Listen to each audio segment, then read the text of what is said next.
Assalamualaikum warahmatullahi wabarakatuh. Alhamdulillah alladzi an'ama 'alaina bi ni'matil iman wal islam wa hadana bi sunnati sayyidil mursalin. Asyhadu an la ilaha illallah wahdahu la syarika lah wa asyhadu anna sayyidana wa nabiyyana Muhammadan abduhu wa rasuluhu la nabiyya ba'dah. Allahumma salli wa sallim wa barik ala habibina wa syafi'ina wa zuhrina wa qurrati a'yunina wa maulana Muhammad wa ala alihi wa ashabihi ajma'in. Rabbi ishrah li sadri wa yassir li amri wa hlul 'uqdatam min lisani yafqahu qawli. Bapak, Ibu, Saudara kaum muslimin jamaah salat subuh yang dimuliakan Allah. Para orang tua, para sepuh, para tokoh, para asatidz yang kita muliakan. Sebelumnya mohon maaf suara agak terganggu dalam beberapa hari ini. Batuk, berdahak ini, jadi kalau masih bisa kita lanjut. Ya, tapi insya Allah pagi ini memang agak ini sedikit ya suaranya. Namun demikian kita tentunya tetap senantiasa bersyukur kepada Allah Subhanahu wa taala dapat bersama-sama melaksanakan kegiatan salat subuh berjamaah, bersilaturahim.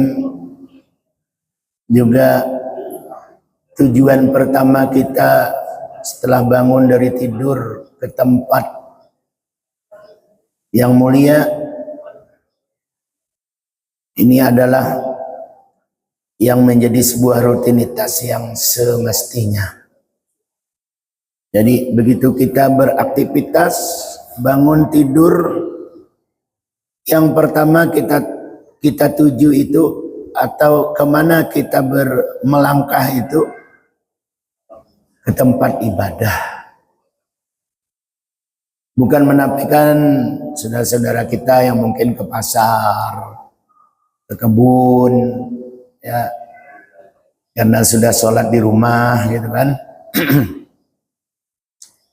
Tetapi kita berbicara mana yang lebih utama.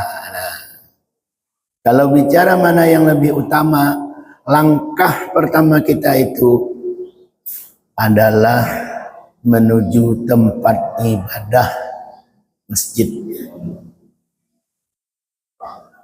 Maka kalau kita melihat aktivitas jamaah haji, jamaah umroh, penduduk tanah suci itu sendiri, Makkah, Madinah, itu memang bangun tidur itu langkah pertama itu ke masjid. Ya walaupun mungkin karena kebetulan satu arah tempat usaha mereka, ya tetapi tujuan pertama itu tetap ke masjid. Nah selesai ke masjid baru buka usaha, kan begitu. Nah kiranya jika itu dapat kita lakukan rutinitas kita, mudah-mudahan keberkahan, nilai-nilai tambah akan kita dapatkan di sisi Allah Subhanahu wa taala, baik kebaikan dunia maupun di akhirat. Amin ya rabbal alamin. Sebelum kita lanjutkan bahasan pagi hari ini, jadi bahasan kita ini Pak Haji masih lanjut, tetapi judul kecilnya ini, ilmu agama itu akan betah pada jiwa kita ini jiwa kita ini menerimanya dengan bersih. Bersih dari penyakit-penyakit batin. Nah itu. Betah tuh ilmu agama. Jadi kalau tidak demikian, maka ilmu agama ini nanti akan kita bahas. Walaupun mungkin tetap saja ada, tetapi keberkahannya. Umpamanya saya katanya belajar Fatihah nih. Tidaklah juga hilang bacaan Fatihah saya nih. Kalaupun saya ini umpama ada sifat penyakit hati, sombong, ria, ujub, sum'ah, tetap aja hafal Fatihah. Kan gitu. Ya. Ini kalau secara zahirnya ya orang musawat hafal Fatihah, kada hafal lagi itu barak mati dah tuh. Kada ingat lagi di hafalan nih barak dah tuh. Kayak hafal bacaan Fatihah tuh dah. Istighfar yang banyak lagi. Jadi yang dimaksud itu bukan itu, tapi hilang keberkahannya. Nah, itu. Jadi keberkahan ilmu itu jangan sampai hilang. Apa itu berkah? Aziyadah fil khair. Jadi walaupun satu titik ilmu kita itu, karena dia aziyadah fil khair, maka banyak kebaikan-kebaikan yang muncul kemudian di belakangnya. Nah ini namanya berkah. Kalau ngintu-ngintu aja dapatnya, bahkan mungkin semakin kabur ingatannya, karena terlalu jauh dari kegiatan-kegiatan yang sifatnya menolong agama Allah. Ya, tinggal tunggu saat penyesalan di masa kita usia yang sudah tak berdaya, yang kita sudah tidak lagi khairun nas yang fa'ulin nas, amfa'ulin nas. Sebaik manusia adalah orang yang berguna bagi orang lain. Kita tidak mampu lagi memberikan kegunaan bagi orang lain, udah sakit, udah terbaring, udah tidak bisa kemana-mana. Syukur masih dikunjungi orang. Begitu. Nah, jadi sebelum itu terjadi, jadi keberkahan itu akan tetap ada bagi orang yang mampu mempertahankan jiwanya dari penyakit-penyakit hati. Nah, inilah kira apa namanya itu, kalau dalam istilah anak-anak kita di sekolah itu kalau mau ujian ada namanya kisi-kisi lah. Gambaran awal, oh ini nih bakal keluar di ujian nanti begitu. Ya.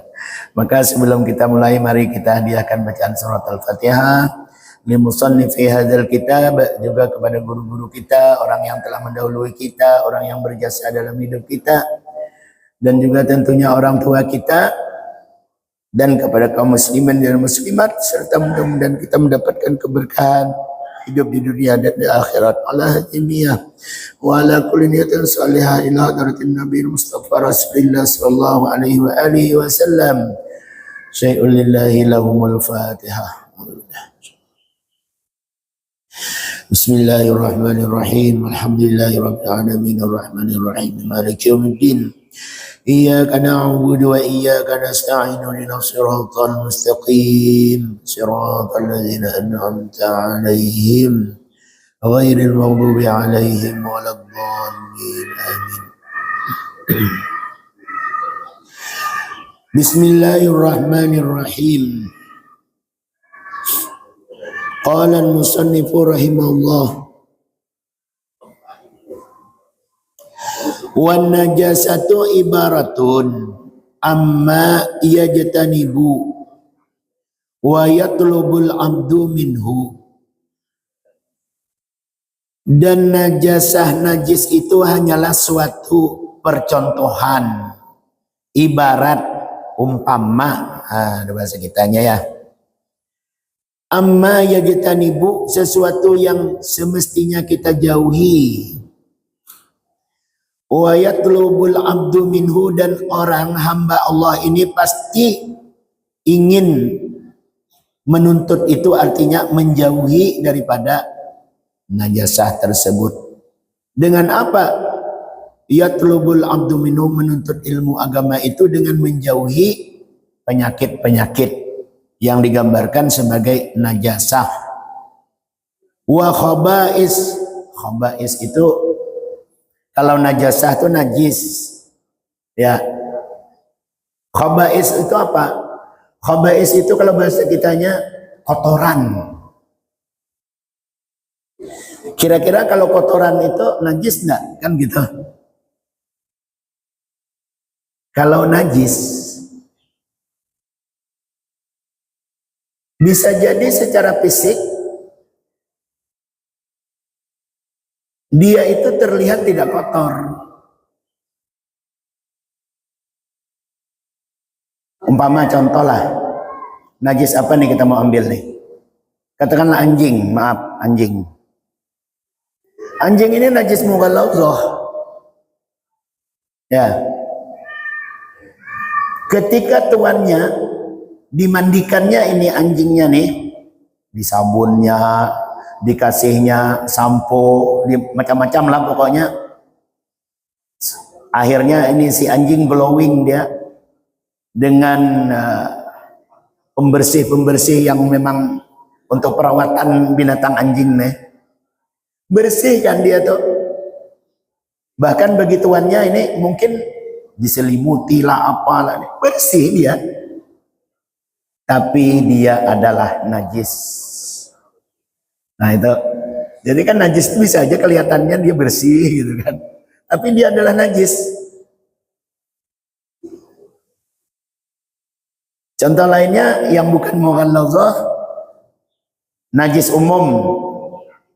Maaf, umpamanya ada kencing anak-anak kah, apakah kering sudah di karpet kita ini, udah kering dia. Nggak ada lagi kayaknya, nggak ada bekasnya nih. Berarti dia bukan najis aini, ya ainiyah, ya ainiyah, bukan bendawi. Tapi dia adalah najis yang ghairu ainiyah atau hukmiyah. Secara hukum dia najis ini. Kalau begitu, bagaimana ini karpet nih? Dia harus dicuci. Karena hukumnya tetap najis. Lalu kan bersih. Apalagi ada pula yang naruh wewangian di situ. Katanya harum kok. Kan najis. Tapi dia secara hukum dia najis. Nah, jadi kalau najasah disebut najasah, najis, itu orang bisa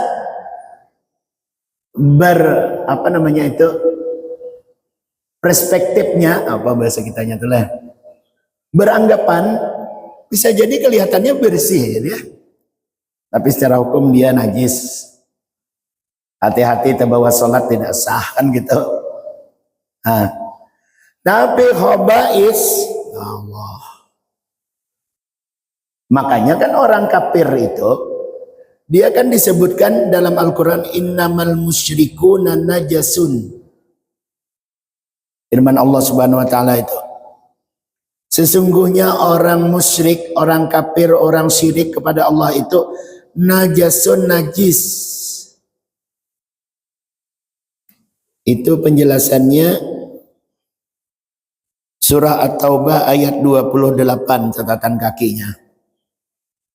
Nah, najis dia. Tapi apakah dia tidak kelihatan suci? Oh, saya udah mandi katanya. Jangan-jangan dia mandi 3 kali sehari. Kita kalaupun ada. Oh iya, betul juga. Tapi secara hukum innamal musyrikuna najisun. Makanya paham ini kemudian melarang orang kafir itu masuk ke dalam masjid. Jadi kalaupun masjid jadi tempat wisata, kan sekarang begitu. Jangan dibawa ke ruang inti lah. Ini kan ruang utama namanya ini. Makanya kalau bangun masjid, kalau mau niat bangun masjid tapi juga sekaligus plus wisata religi katanya. Ini kan gitu tuh bahasanya. Jadikan wisata religi gitu kan. Nah, kita lihat di kota-kota itu kayak masjid apa di Bandung itu kan yang baru ini. Di Batam itu ada, kalau naik menara itu bisa ada teropong itu melihat Singapura langsung bisa jelas gitu kan. Jadi ada tempat khusus aja. Nah, kayak Islamic Center lah kita yang ada di, mudah-mudahan kita doakan Islamic Center kita di Tembilani dengan bupati yang baru, dengan anggota dewan yang kompak begitu. Karena kita bakal jadi tuan rumah MTQ provinsi kalau tidak salah itu 2028. Itu. Sekarang 2025, 2026 Rohul, 2027 apa tetangga kita nih, kalau kita mau masuk Pekanbaru nih Pak Haji, Pelalawan. Nah, 2028 Indragiri Hilir tuan rumah kita. Itu makanya pemerintah daerah nih lagi sedang memikirkan nih Islamic Center kita nih. Jadi semacam Islamic Center itu bolehlah. Tapi ada ruang utama, kayak Masjid Istiqlal kan kita lihat. Ruang utama itu mestinya jangan dijadikan tempat wisata yang setiap orang bisa masuk. Karena innamal musyrikuna najisun di dalam Al-Quran itu secara hukum dia najis. Memang secara fisik tidak. Maka sebagian ulama, umumnya lah ulama melarang. Dan itu tentu berlaku coba. Tanah haram. Kira-kira boleh enggak orang kafir masuk kan? Enggak boleh. Kalau perkara dia nyelinap, ngaku muslim itu perkara lain. Tapi kalau resmi enggak bisa masuk ke tanah haram orang kafir di Makkah itu. Dia boleh tapi di luar tanah haram. Gitu. Nah itu buktinya. Innamal musyrikuna najisun. Jadi kalau kita tempat wisata, umpamanya bangun masjid atau pelebaran Masjid Al-Huda nih, bikinlah tempat wisatanya tuh wisata pantai apa begitu kan. Jangan disuruh masuk ke ruang utama di sini. Tentu ada pengecualiannya. Pengecualiannya apa? Dia belum bersyahadat, tapi sudah berniat untuk masuk ke dalam Islam. Nah, itu lain hal. Ayolah bawalah ke sini. Kita syahadatkan dia di ruang utama nih. Itu perkara lain lagi. Ya, jadi jangan dipukul rata juga majelis. Nah, itu. Seperti tadi malam alhamdulillah ada saudara kita yang baru, tapi sebenarnya beliau ini sudah bersyahadat kira 7 atau 8 bulan yang lalu. Beliau tidak mau menampakkan identitasnya karena beliau pada saat ini sedang ketahuan oleh keluarganya berpindah agama kepada Islam. Jadi tidak mau ribut dengan orang tuanya, beliau memilih untuk keluarlah dari rumah, pergilah menenangkan diri, rupanya tempat tujuannya Tembilahan ini. Makanya beliau tidak bawa apa-apa gitu. Nah, yang ditakutkan oleh orang tuanya apa? Kalau beliau ini mendapatkan sertifikat apa namanya ini mu'allaf. Karena dari itulah dasarnya bisa mengurusi merubah identitas KK, KTP dan sebagainya.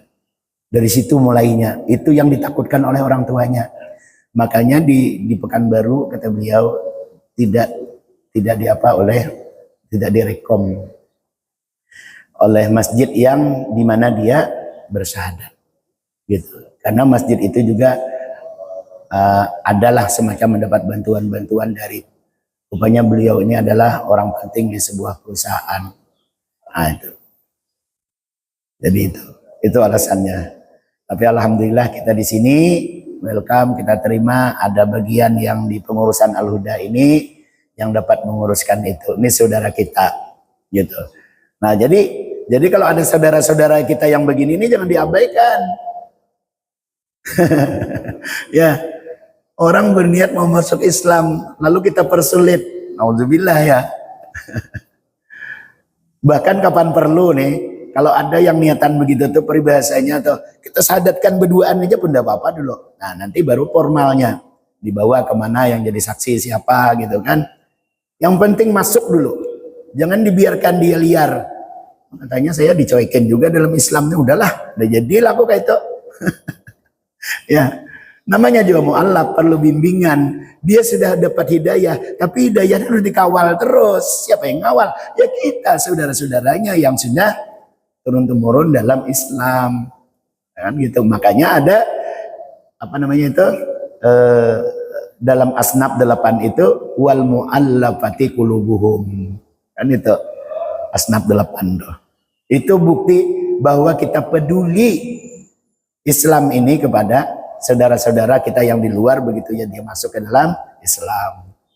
Kenapa lari ke situ bahasan kita? Oh ini tadi biar orang masuk masjid tadi leh. Nah itu. Nah, jadi kalau umpama kita mau membangun masjid apa tempat wisata ya silahkan, tidak apa-apa. Tapi ada tempat khusus saja, apakah menaranya begitu kan, apakah halamannya. Kalau Islamic Center itu mungkin tamannya. Nah, ayo yang muslim itu silahkan ada tangga sedang bergambar. Megahnya ya masjid orang Islam nih. Nggak apa-apa, bagus. Mudah-mudahan nanti dapat hidayah dari situ. Ternyata Islam nih ya tidak seperti apa yang selama ini kami pahami. Karena mereka itu selalu dipahamkan Islam itu kejahatan. Dari mulai nabinya aja dijahat-jahatkan. Kan gitu. Karena sejarahnya banyak istri, aduh terus apa. Tapi inilah apa di dalam Al-Qur'an itu yuriduna ayyutfi'u nurallaha biafwahihim walakinnallaha yutimma nurahu. Mereka hendak merendahkan Islam ini, yuridu ayyutfi'u nura, memadamkan api cahaya agama ini biafwahihim, dengan mulut-mulut mereka. Anulah Islam tuh hati-hati masuk Islam, mau masuk Islam tuh bakal miskin. Ah, itu tahu deh kalau Islam nih teroris nih. Lihat ada Islam kan? Ya. Karena kebetulan memang yang itulah, maka teroris-teroris itu hati-hati jangan membawa Islam lah. Kesian saudara-saudara kita untuk memulihkan paham. Kan itu yuriduna ayyutfi'u nurallaha biafwahihim. Mereka hendak memadamkan agama ini, Islam ini, cahaya agama ini biafwahihim, dengan mulut-mulut mereka. Mereka ngomong di sana semua, apalagi zaman sekarang ngomong di media sosial, ada siaran live TikTok yang macam-macam itu. Begitu. Tapi walakinnallaha yutimma nurah. Allah menyempurnakan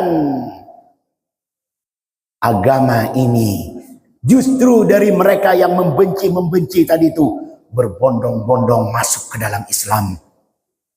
Hah? Iya kah? Lihat almarhum Al-Ustadz Yahya Waluni. Siapa beliau itu sebelum Muslim? Tokoh utama yang mencetak kader-kader, punya perguruan tinggi yang mencetak kader-kader untuk membenci Islam ini. Kenapa mereka jadi tidak kebingungan, gelabakan? Si tokoh utamanya bersyahadat memeluk Islam. Gitu kan? Ayo, bawa siapa lagi? Hampir semua tokoh-tokoh itu ayat Allah terbukti, walakinnallaha yutimma nurahu. Sampai ke kelas-kelas apa yang kita sebut sebagai orang-orang idola-idola di dunia keartisan, olahragawan. Lihat petinju-petinju itu, dari mulai dulu Muhammad Ali, Mike Tyson kan siapa? Yang diidolakan orang seluruh alam ini memeluk Islam. Coba Dan akhirnya mereka berdakwah. Ini bukti walakin Allah yutimma nurah. Allah menyempurnakan agama ini justru dari mereka yang membenci Islam itu sendiri. Coba. Allahu Akbar. Nah begitu. Sampai yang tadi malam pun juga sama. Orang tua beliau ini termasuk tokoh juga. Makanya gelabakan juga. Begitu beliau ketahuan memeluk Islam. Nah itu. Bapak Ibu yang dirahmati Allah. Nah itu tadi ya sedikit. Kenapa sesungguhnya tempat kita ini, tempat ibadah ini perlu kita sterilkan dari najasah, najis. Karena di dalam Al-Quran innamal musyrikuna najasun. Adapun al-khaba'is, nah sifatul batini ahammu bil ijtinabi, sifat batin itu khaba'is yang lebih utama untuk kita jauhi. Nah jadi oleh Ihya Ulumuddin Al-Imam Al-Ghazali rahimahullah dalam karangan beliau ini, sifat-sifat penyakit hati itu adalah khaba'is. Apa khaba'is tadi itu? Kotoran. Bahasa kasarnya lagi ta'i. Kamu mau apa lagi? Anak jelas dari bahasa gitu. Itu sedang di WC itu dengan leh. Najis kan tak? Nggak usah ditakuni lagi. Amun najis tadi kan, an-najasah tadi bisa jadi kelihatannya, oh dia bersih aja, mandi, inya suci, kelihatannya dia disabuni segala macam. Padahal secara hukum dia najis kan. Tapi kalau sudah khaba'is, mau dicuci kayak apa? Dan itulah yang dialamatkan kepada penyakit hati. Apa penyakit hati itu? Sombong, takabur, ria, ujub, sum'ah. Itulah dulu yang tren. Sombong. Sombong itu induknya ada sombong dong. Makanya kan iblis itu kan sombong karena sombong. Kemudian kemudian dilaknat oleh Allah. Sombong. Sombong ini punya turunan. Apa turunannya? Ria. Apalagi di sini nih. Ya, al-hasad, al-kibar, al-ujub, sum'ah. Itu. Anggaplah yang itu aja dulu. Induknya apa? Takabur.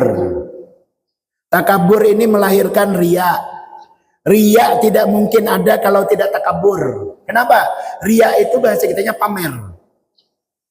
Saya memamerkan sesuatu kepada bapak-bapak, itu karena saya memiliki sesuatu yang menurut saya lebih. Makanya saya pamerkan.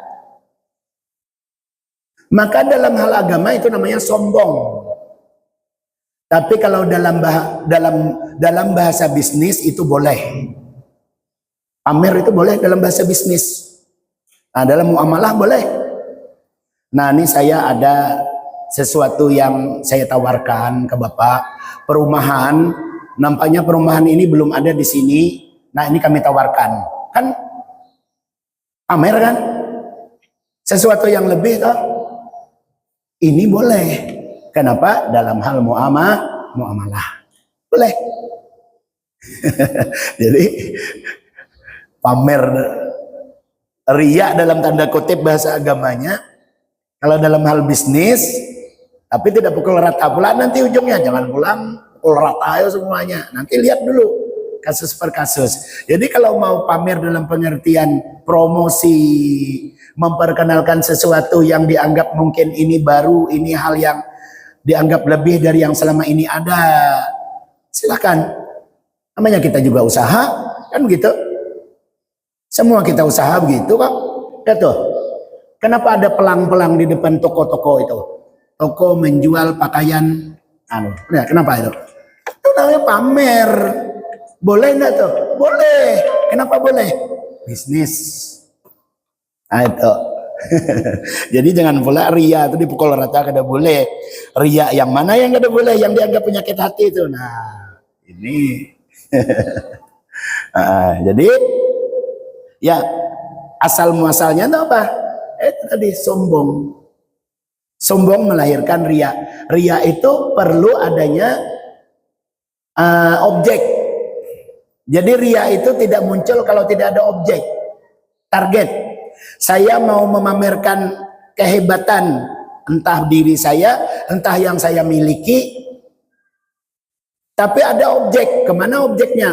Jamaah. Orang lah gitu kan. Nah objek saya nih. Ini saya pamerkan nih. Ini kehebatan saya nih. Oh saya ini bacaan Qur'annya. Umpama kan. Oh pakaian saya ini mahal harganya ada objek yang saya ingin dapat dari dia itu apa? Pujian. Nah namanya ria. Nah tapi ada yang lebih parah dari ria tuh. Apa namanya? Ijabul mar'i binafsih. Ujub. Ujub itu sebenarnya lebih parah dari ria. Kenapa? Ujub lebih parah dari ria. Ujub ini dia tidak perlu objek. Bahkan ada parah. Kalau ria tadi kan tidak muncul penyakit itu kalau udah ada target.